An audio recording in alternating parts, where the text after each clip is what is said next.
Então, pessoal, dando continuidade, agora a nossa palestrante é a Andressa Radiski. A Andressa é bacharel em biomedicina e doutora em gerontologia biomédica pela PUC do Rio Grande do Sul. A Andressa tem experiência em comportamento de roedores, farmacologia e técnicas de biologia molecular e eletrofisiologia e optogenética. Então, a Andressa é uma colaboradora muito importante nossa, muito querida aqui por todos. E muito obrigado aí, Andressa, pela oportunidade de você compartilhar o seu conhecimento com todo mundo, e então eu vou passar a palavra para você. Tá bom, obrigada. Primeiro, eu gostaria de agradecer aos organizadores aí do simpósio do ISD pelo convite. É um prazer poder fazer parte desse evento virtual. Eu espero que no próximo a gente possa se encontrar aí no Instituto de forma presencial.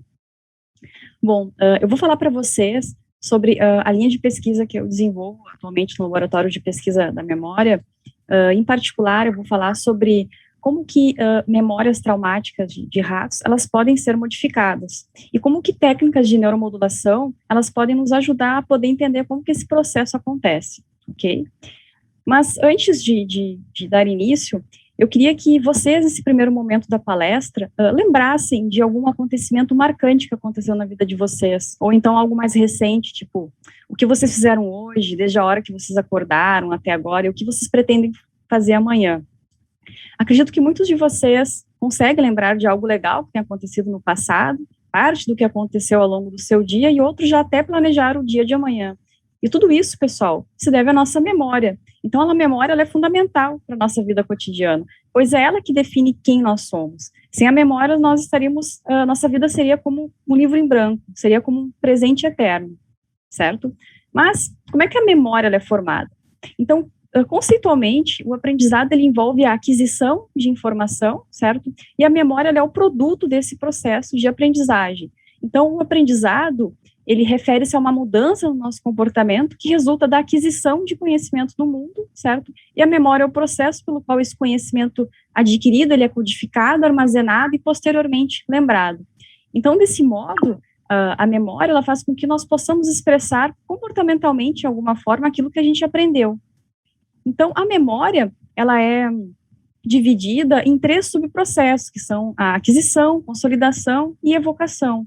Então, a aquisição, ela registra os dados sensoriais do ambiente, dados motores, introspectivos, coloca eles num sistema de análise e integração, certo? Para que depois essa informação seja consolidada. Então, a consolidação faz com que essa informação ainda lábil e transitória, certo? Ela fique armazenada e estável por um longo período de tempo, até a vida inteira. Então, esse processo envolve a expressão de genes e síntese de novas proteínas que são capazes de fortalecer, né, as alterações estruturais nos nossos neurônios, induzidos pelo aprendizado. Então, nessa fase, existe um mecanismo molecular ativo necessário para que essa informação ela fique armazenada no nosso sistema. E, por fim, a evocação, que faz com que essa informação armazenada ela seja expressa, ou seja, é o que permite com que nós possamos expressar comportamentalmente o que nós aprendemos. Bom, tradicionalmente, pensava-se que formar uma memória era como escrever em um caderno com tinta. Uma vez que ela seca, não se pode mais mudar essa informação. Após o aprendizado, foi demonstrado que as memórias recém-formadas, elas sofrem um processo de transformação, se tornando mais fortes, mais resistentes ao longo do tempo. Então, elas se consolidam ao longo do tempo, elas vão se tornando mais estáveis, certo? Então, essa teoria, ela propõe que, uma vez que a memória ela é consolidada e armazenada, ela se torna fixa e imutável. Então, os pesquisadores que testaram essa hipótese, eles concluíram que a memória ela reside em 2 estados. Ela reside no estado lábil, certo? Ou em um estado estável, de modo que, se uma memória ela é suscetível a tratamentos amnésicos, ela se encontra em um estado de labilidade, mas se ela for insensível a esses tratamentos, ou seja, se os tratamentos não fizerem efeito nenhum sobre essa memória, significa que ela se encontra num estado estável, em um estado em que ela não pode mais ser modificada e que, por definição, ela está consolidada. Então, a teoria da consolidação, ela defende a ideia de que cada vez que a gente aprende algo, uma informação nova, ela é armazenada como uma nova memória. excluir a possibilidade de que memórias já existentes, já consolidadas, elas pudessem ser modificadas. Então, pessoal, será que as memórias, uma vez fixa, elas são, de fato, elas são imutáveis, certo?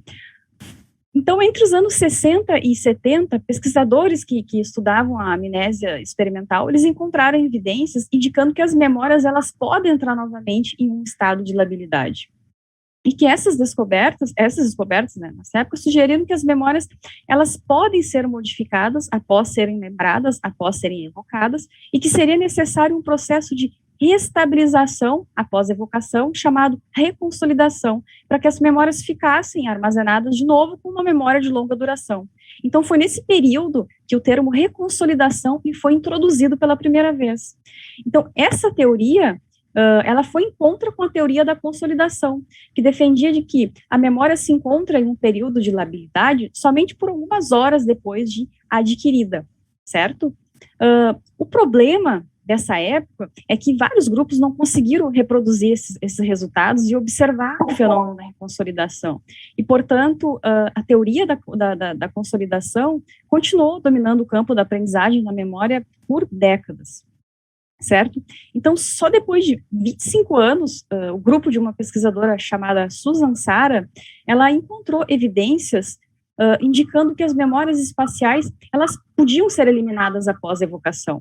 Então, esses resultados, eles foram confirmados com todos os controles possíveis por um pesquisador chamado Karim Neider, usando o condicionamento auditivo do medo como um paradigma de aprendizagem.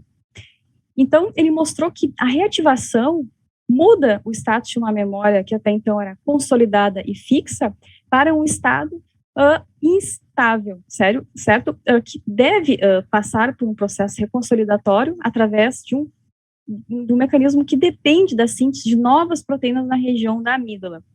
E que, assim como a própria consolidação, a reconsolidação, ela tem uma janela temporal durante a qual o bloqueio da síntese de proteína é eficaz. Então, qualquer tratamento dado dentro desse período de labilidade, depois da memória ter sido formada, ele pode fazer com que esse traço mnemônico, ele pode ser atualizado, ele pode ser eliminado, certo? Ele pode ser modificado de alguma forma. Então, desde então, a reconsolidação da memória, ela tem sido observada em inúmeras espécies de animais, usando diferentes paradigmas de aprendizagem, certo? E é observada em distintos tipos de memórias.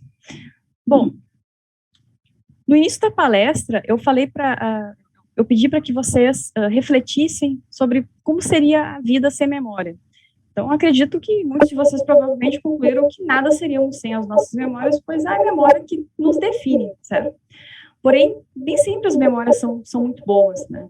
Provavelmente alguns de vocês vivenciaram algum tipo de evento que prefeririam que nunca tivesse acontecido, como, por exemplo, um assalto, ou uma situação muito desconfortável, como ficar preso dentro de um elevador. No entanto, alguns acontecimentos, eles são tão extremos que muitas pessoas não conseguem viver com eles e acabam desenvolvendo algum tipo de trauma ou fobia. Então, dado que a reconsolidação, ela permite que uma memória ela seja modificada, então intervenções clínicas que são capazes de modular essas memórias de medo e permitir a sua reconsolidação, elas poderiam ajudar pacientes com trauma ou fobias a ressignificar lembranças aversivas e recontextualizar essas experiências traumáticas. Então, uma compreensão dos mecanismos que medeiam esse processo, que relativamente é um assunto recente para a neurobiologia da memória, pode fornecer a base para o desenvolvimento futuro de novas ferramentas terapêuticas. Porém, trabalhos que caracterizaram a reconsolidação, trabalhos recentes que caracterizaram a reconsolidação, eles mostraram que uma memória evocada nem sempre se desestabiliza, ou seja, nem sempre quando a gente está lembrando de um evento ruim, essa memória, ela abre esse período de labilidade que permite que ela seja modificada. E que existem condições limitantes que determinam a indução da desestabilização desse tipo de memória. Então, nesse sentido, tratamentos que induzem a desestabilização ou que prejudiquem a restabilização de uma memória já formada, tem sido alvo de muitos estudos clínicos na área da reconsolidação da memória, pois é nessa janela, né, que as memórias elas podem, de alguma forma, serem alteradas. Bom, o hipocampo, a participação do hipocampo está amplamente documentada para a reconsolidação de diferentes tipos de memória, como as memórias de reconhecimento de objetos, que a gente pode estudar um componente da memória declarativa, as memórias espaciais também têm sido amplamente documentado, e também para a memória de medo condicionado. Mas, até então, a sua participação era totalmente desconhecida para as memórias de evitamento motivadas pelo medo. Então, portanto, um dos trabalhos que eu acabei realizando no laboratório envolveu o estudo dessas condições limitantes, certo, que pudesse envolver a participação do hipocampo na reconssolidação das memórias de esquiva motivadas pelo medo. Mas, então, o que é memória de evitamento? Bom, evitar uma situação que pode ser perigosa é um comportamento que nós emitimos com a intenção de prevenir uma situação de risco. Então, nós vamos evitar de entrar no mar se tiver uma placa informando que pode ter tubarão na praia, no mar. Se a gente está cruzando a rua e alguém buzina, a gente vai evitar de cruzar a rua. Ou se tem algum problema dentro de um elevador, a gente vai evitar, porque pode ser que aconteça, ele trave e a gente fique trancado dentro. Porém, esse comportamento, ele perde o seu valor adaptativo quando ele é expresso de forma exacerbada diante de contextos que não apresentam ameaças reais, ou quando ele é ausente diante de situações em que a avaliação do risco é inerente à sobrevivência. Por exemplo, no caso de pacientes com fobia social, esses indivíduos, eles evitam de forma desproporcional situações que os coloquem em evidência, como, por exemplo, ter que falar em público, ou ter que interagir com desconhecidos, então eles evitam essas situações. Indivíduos com transtorno de estresse pós-traumático evitam contextos que se assemelham ou simbolizam eventos que levaram à formação do trauma. Indivíduos com transtorno obsessivo-compulsivo ou com depressão têm dificuldade de evitar pensamentos dominantes e obsessivos que levam a comportamentos maníacos. Então, são tipos de patologias que acabaram aumentando muito, inclusive em função da pandemia, principalmente no Brasil, também teve um estudo realizado pelo Ministério da Saúde mostrando que os índices de transtorno de estresse pós-traumático entre os profissionais da saúde aumentou bastante. Então, dada a existência dessa problemática e ausência de tratamentos efetivos para esses tipos de transtornos, acredito que o conhecimento básico que a gente adquire no laboratório, de alguma forma, pode ajudar no futuro no desenvolvimento de novas ferramentas terapêuticas. Então, a tarefa de esquiva inibitória, ela é um paradigma apropriado para estudar o processamento da memória de evitamento em roedores. Então, durante o treinamento da esquiva, nós colocamos o animal nessa plataforma, e quando eles descem para poder explorar esse ambiente, eles recebem um estímulo aversivo, que nesse caso é um choque fraco, certo? Mas é suficiente para que ele forme uma memória de longa duração a respeito dessa área da esquiva. Esse gráfico aqui embaixo representa a latência de descida, que nesse caso foi baixo porque eles sabiam que iriam receber um choque, certo? Então, como vocês podem observar, em menos de 10 segundos, eles desceram desse compartimento. Um dia depois, no dia do teste, nós colocamos o animal nessa plataforma, que é a área segura da caixa, e medimos a latência de descida. Então, nesse momento, os animais, eles avaliam as probabilidades de risco e eles reprimem, certo, essa tendência exploratória natural de inspecionar a área no qual eles aprenderam a ser aversiva. Então, esse comportamento de evitação, ele é observado pelos valores altos de latência, como a gente pode observar. Então, o teto que a gente estipula de 500 segundos, então eles estão evitando descer, então eles ficam nessa área que é a área segura da caixa. A esse respeito, então, nós sabemos que, baseado em outros trabalhos do laboratório, que quando animais eles recebem um inibidor de síntese de proteína chamada anisomicina na região do hipocampo imediatamente após o treino, certo? Os animais, eles se tornam amnésicos quando testado um dia depois dessa sessão de treinamento. Vocês podem observar isso pelos valores baixos de latência representados nesse gráfico verde. Eles ficaram amnésicos. Isso indica que a consolidação da memória de esquiva inibitória, ela requer da síntese de proteína no hipocampo, que foi inibido esse processo e os animais se tornaram amnésicos. Porém, quando a anisomicina, esse fármaco que ele é dado imediatamente após a sessão de reativação, sessão de evocação, quando o animal está lembrando desse estímulo aversivo, esse efeito já não é mais observado. Então, isso sugere que a memória de evitamento, ela é resistente à modificação, certo? Ou que esse processo ele só ocorre diante de situações e circunstâncias que ainda são desconhecidas.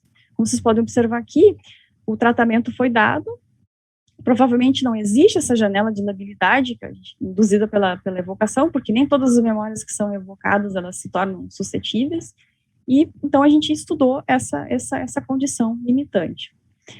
Bom, nesse sentido, nós recentemente, baseado em resultados prévios também do nosso trabalho, no nosso grupo, nós hipotetizamos que o hipocampo, ele participa da reconsolidação da memória aversiva somente quando ocorre um conflito de informação durante a sessão de reativação ou evocação, e que esse conflito de informação, ele poderia ser capaz de induzir a labilização da memória aversiva e com isso permitir que essa memória possa ser modificada. Então, como vocês podem observar aqui, os animais foram submetidos a 3 situações diferentes. Então, um grupo foi só manipulado pelo experimentador, como vocês podem observar aqui. Um outro grupo foi exposto a uma caixa de campo aberto, que é um open field. Então, eles ficaram explorando livremente essa caixa, se familiarizando com a caixa.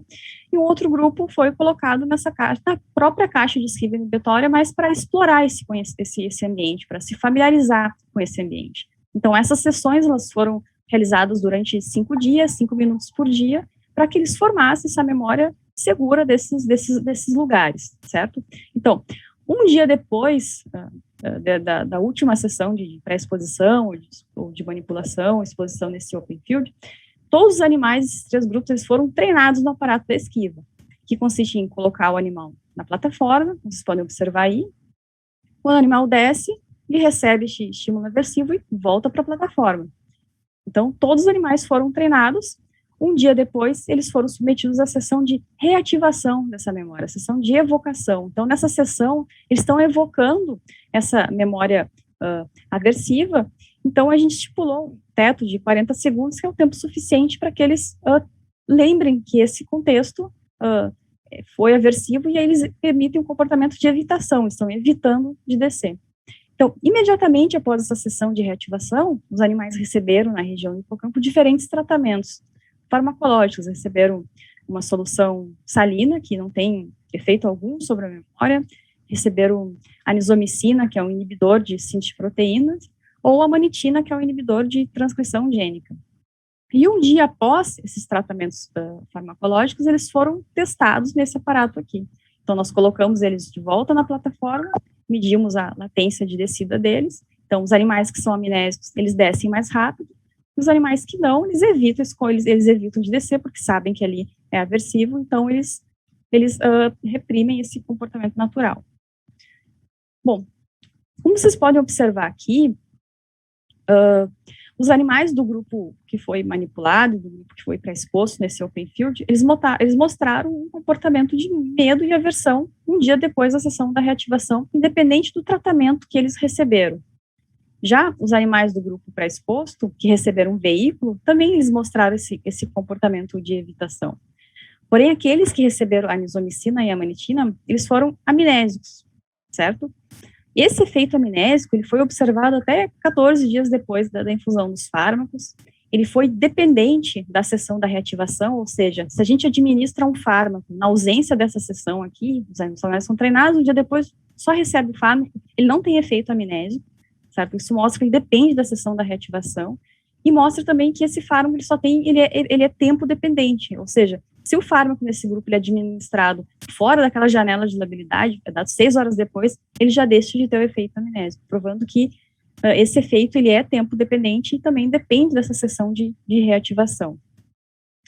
Lembrem, pessoal, que a única experiência que os animais desse grupo que foi manipulado em open field tiveram dessa caixa de esquiva inibitória foi de índole aversiva, enquanto que os animais do grupo pré-exposto, eles adquiriram previamente a informação de que esse contexto ele era seguro, depois de aprender que ele era aversivo. Então, esses resultados, eles sugerem que o conflito de informação, ele é uma condição limitante, certo? Para a reconsolidação da memória de evitamento. Então, Nós também estudamos, né, nesse trabalho, se o conflito de informação, ele também é capaz de provocar modificações na atividade elétrica hipocampal durante a evocação da memória aversiva. Então, nós registramos a atividade hipocampal desse grupo de animais que foram manipulados e dos animais que foram pré-expostos durante a sessão de reativação, durante a sessão da reativação. Então, nós encontramos nesse trabalho que animais que foram pré-expostos, mas não esses que foram só manipulados, a reativação da memória da esquiva, ela foi capaz de induzir um aumento no poder das frequências de teta, slow gama e fast gama. Isso que o Vitor acabou de explicar melhor na apresentação dele, não dá tantos detalhes.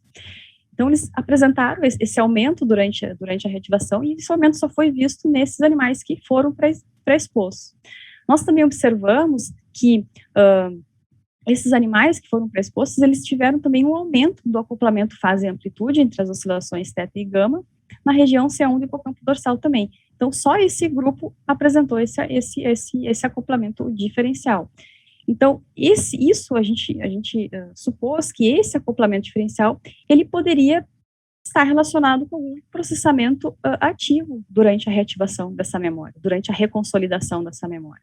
Então, o que é importante notar é que, nesse caso, nós registramos a reativação dos dois grupos experimentais. Ambos estavam reativando a memória aversiva nesse momento. A única diferença é que um tem informação conflitante acerca desse contexto e o outro não. Então, estavam fazendo a mesma sessão comportamental aqui quando foi realizado esses registros.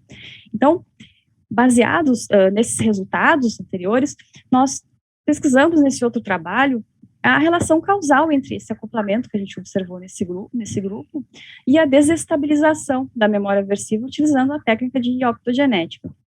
Então, está bem descrito na literatura que a inativação farmacológica e optogenética uma região chamada septo medial, ela é capaz de reduzir o ritmo teta hipocampal. Então, nós usamos essa abordagem, que já existe na literatura, com o intuito de impedir esse acoplamento entre essas oscilações durante a reativação da memória.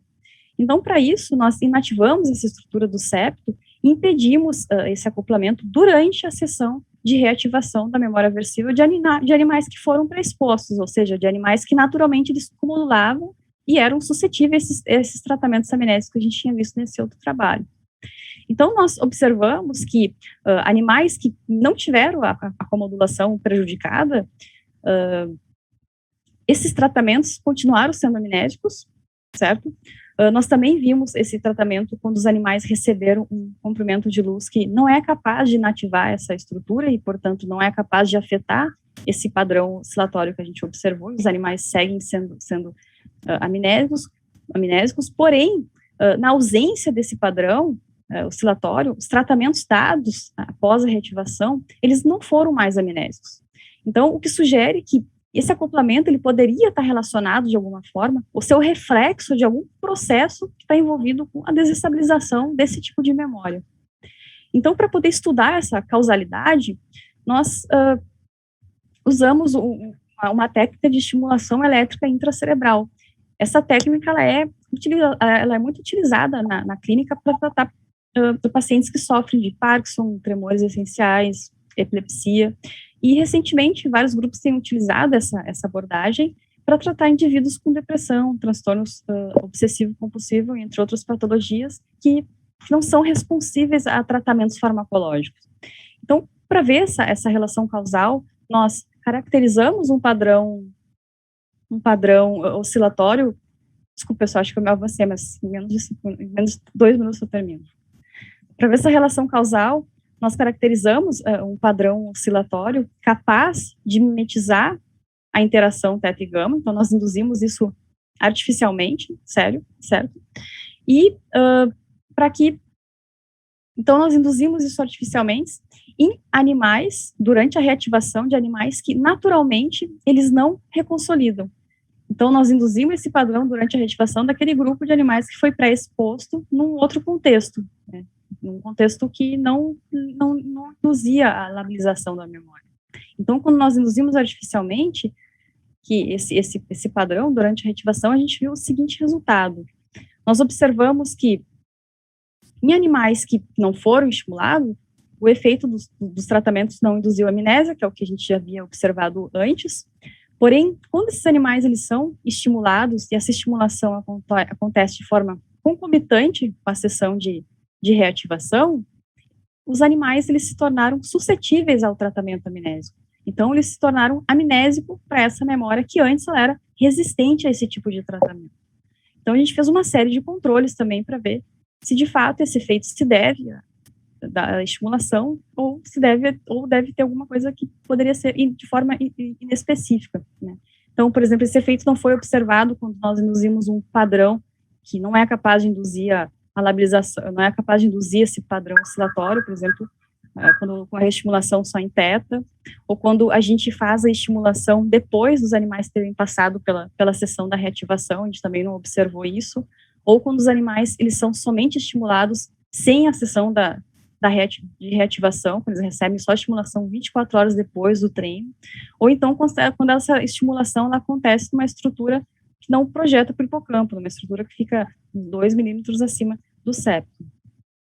Então, claro que esse trabalho é a nível de pesquisa básica, mas as implicações clínicas desses resultados, eles sugerem que manipulações que bloqueiam a reconsolidação desse tipo de memória traumática, associadas à modificação, esse tipo de memória que é formada em contextos que são familiares, certo? Ou seja, a história prévia da memória, ela acaba influenciando na forma como ela pode ser modificada, ou seja, passar por uma situação desagradável na nossa casa ou em algum lugar familiar é diferente do que passar em algum lugar desconhecido. Então, essa história acaba influenciando em como que essa memória ela pode ser modulada ou não. E que a força desse padrão oscilatório ele poderia ser usado como um índice, um estimador de desestabilização. Bom, pessoal, os próximos passos agora é estudar as vias moleculares, a sinalização envolvida nesse processo, utilizando técnicas de eletrofisiologia em vivo, imageamento de cálcio, para comparar o que passa na reativação de animais que não são suscetíveis à reconsolidação com outros que são. E é isso, desculpa eu ter me estendido. Muito obrigada para todas as pessoas do Laboratório de Pesquisa da Memória. E qualquer dúvida que vocês tiverem, podem me escrever aqui, ou a gente fala pelo chat. Esse é o meu Twitter, onde eu compartilho as publicações do Lab. Isso, muito obrigada.